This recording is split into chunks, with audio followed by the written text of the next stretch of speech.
بسم اللہ الرحمن الرحیم۔ السلام علیکم۔ اردو نیوز کے ساتھ حاضر ہیں۔ چین میں الیکٹرک گاڑیاں مقبول تو ہو رہی ہیں، مگر یہ سلسلہ کب تک جاری رہے گا؟ اگر آپ یہ جاننا چاہتے ہیں کہ کسی بھی ملک کی حکومت کیسے نئی ٹیکنالوجیز کے فروغ میں کردار ادا کر سکتی ہے، تو چین کے شہر بیجنگ کی نئی ٹیکسیوں کو ہی دیکھ لیں۔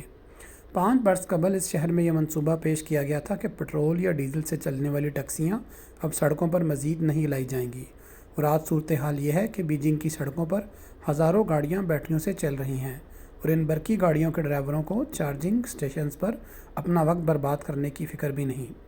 بیجنگ اور چین کے دیگر کئی شہروں میں الیکٹرک ٹیکسیاں کسی بیٹری سویپنگ سٹیشن جاتی ہیں، جہاں ایک مشین کچھ ہی منٹوں میں ان کی بیٹری نکال کر چارج شدہ بیٹری نصب کر دیتی ہے۔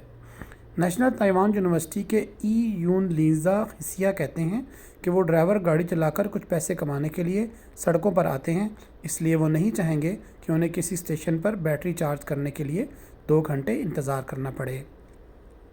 یہ چین میں برقی گاڑیوں کی تیزی سے فروغ پاتی مارکیٹ کا صرف ایک رخ ہے۔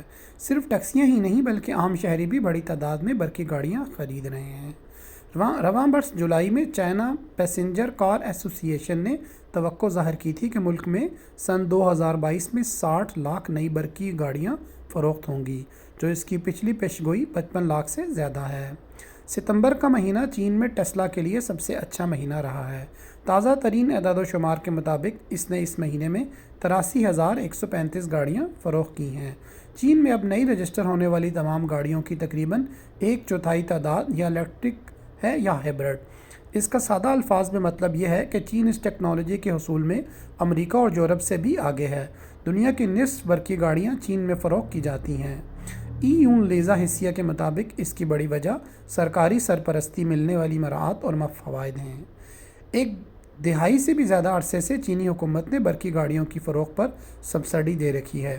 یہ سبسڈیز وقت کے ساتھ ساتھ کم ہوتی رہی ہیں اور سن 2023 تک ختم ہونی ہیں، مگر اس کے باوجود کئی وجوہات ہیں کہ کیوں برقی گاڑیاں خریدنا جیب کے لیے صرف فائدہ ہی فائدہ ہے۔